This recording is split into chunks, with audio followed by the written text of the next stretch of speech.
Hey now, good morning. Happy Monday.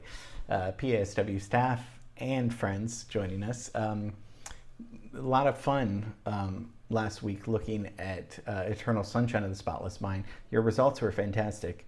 Good indie feel. We're going to keep it, not indie feel like, but we're going to keep it a little bit mellow. We'll see. And this time there's going to be an assignment, of course, like always, but also there's going to be, I want to be more specific this time, so make sure you listen and watch this whole class. So today we're going to look at the very lovely and moody film, The Hours.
Hours is a story of, there's three women involved, very famous movie stars, but they're searching for meaning in their lives, like most of us.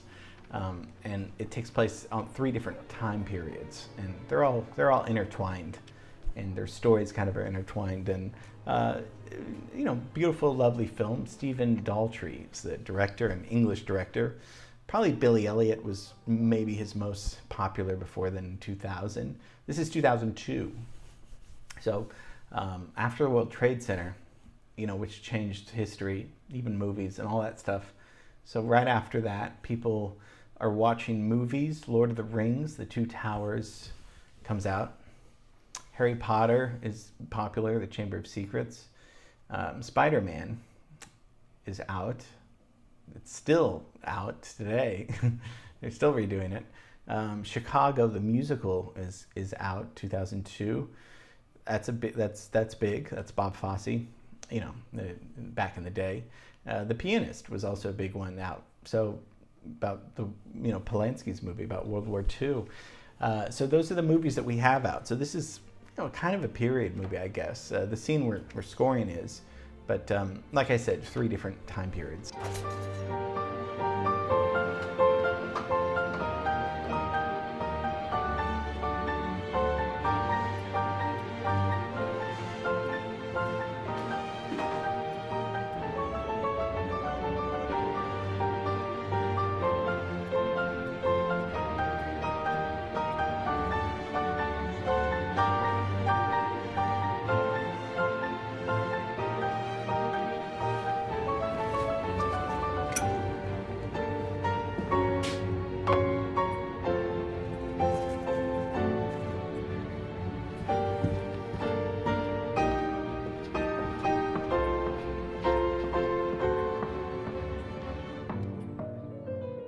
Back when Harvey Weinstein was in charge of Miramax, now that he's canceled now, but he didn't like Nicole Kidman's prosthetic nose, because if you take a look, it doesn't even look like Nicole Kidman.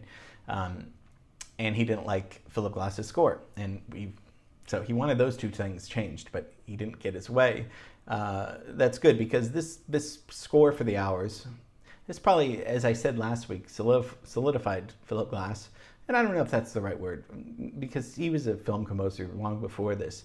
This put him more into the mainstream Hollywood, because this is a pretty Hollywood type film. When you have Meryl Streep, that's Hollywood to me, and Nicole Kidman and Julianne Moore.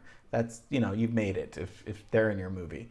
The budget was $25 million, so makes $108 million. Does really well, and so yes, this brought Philip Glass more into Hollywood, and like we talked about, his sounding, his compositions, especially on the piano, using piano and strings, which the soundtrack does, it fits really well for psychological, moody dramas.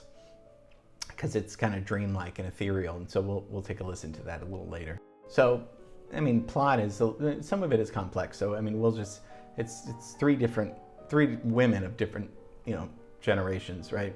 And Nicole Kidman is the Virginia Woolf character. Virginia Woolf is, very famous English writer, considered, stream of consciousness approach, very influential in the 20th century. So she plays her, and then Meryl Streep plays the New Yorker, and then Julianne Moore plays this lady who's pregnant in the 1950s.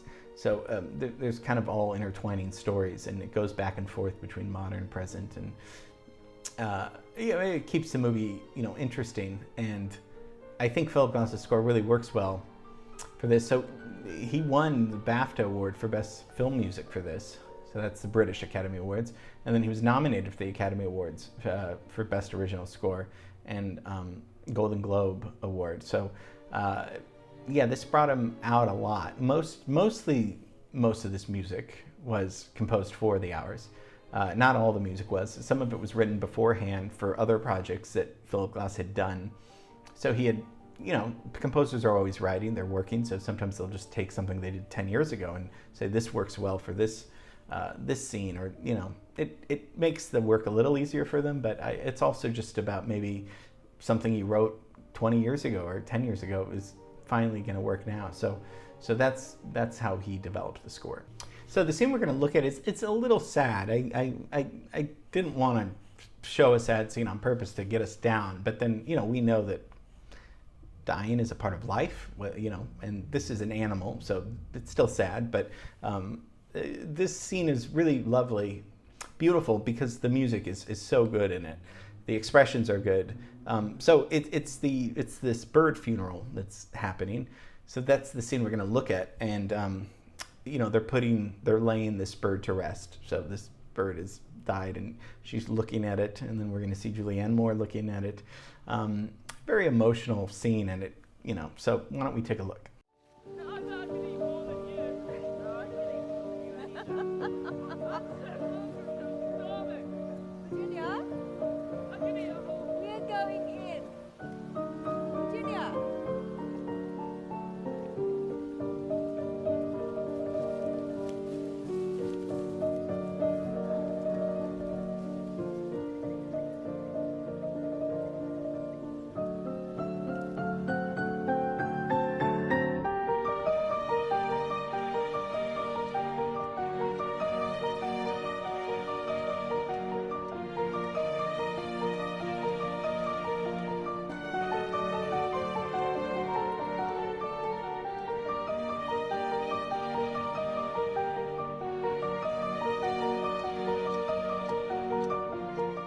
So the music's, that's the essence of Philip Glass's music. That's the arpeggios.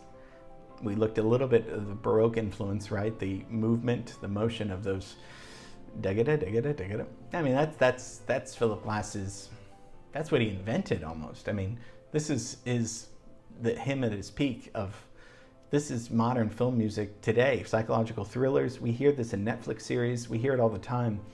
This is really when Hollywood and the world heard it on a big screen.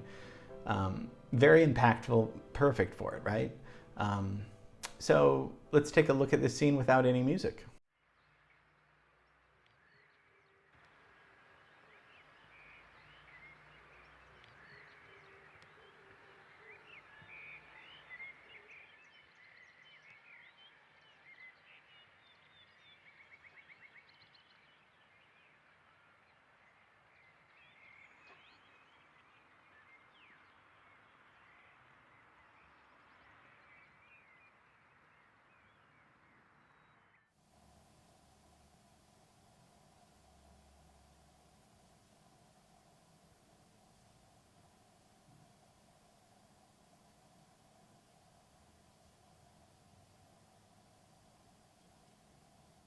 So what would that be without music? Like we've talked about how they make these things.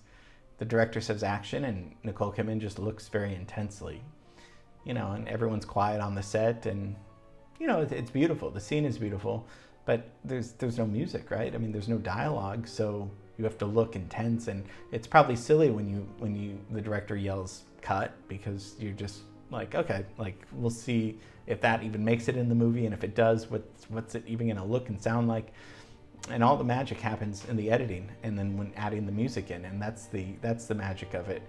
So I think it becomes really so much alive with Philip Glass. So here's what we're gonna do. You can't pick anything that fits the scene. This might just be one time, but since we've talked about a lot about Philip Glass last week, listened to a lot of his music, talked about this important movie that he did, your assignment is to find a Philip Glass piece. So it has to be written by Philip Glass, and it can't be, let's not make it part of the Hours soundtrack. So do a little research. I want you to listen to music that you've never heard before, and it should be written by Philip Glass. It has to be. Otherwise, you and I will have some words, and I'll be going back. So this is also to let you know if you've actually listened to the class too. Although I don't doubt. I know you guys are trustworthy and stuff. But I would like for you to find some Philip Glass music that works for this scene. I don't think you'll have too much trouble. I don't think this is a very hard assignment, but it is going to force you to go on Spotify or YouTube and just search Philip Glass and find music that would fit this scene. There's a lot of options here. So this is a little bit different. I'm kind of telling you which composer to use. I've never done that before, but there's a plethora of stuff out there, so you shouldn't have any problems. So get that into me by tomorrow, and we'll put music to this lovely, beautiful, dramatic scene from the Hours. So hope you enjoyed that. And yeah, this week, fantastic lineup. Have no idea what I'm going to do yet, but it'll be fun. Just kidding. Okay, love you. See you tomorrow. Bye.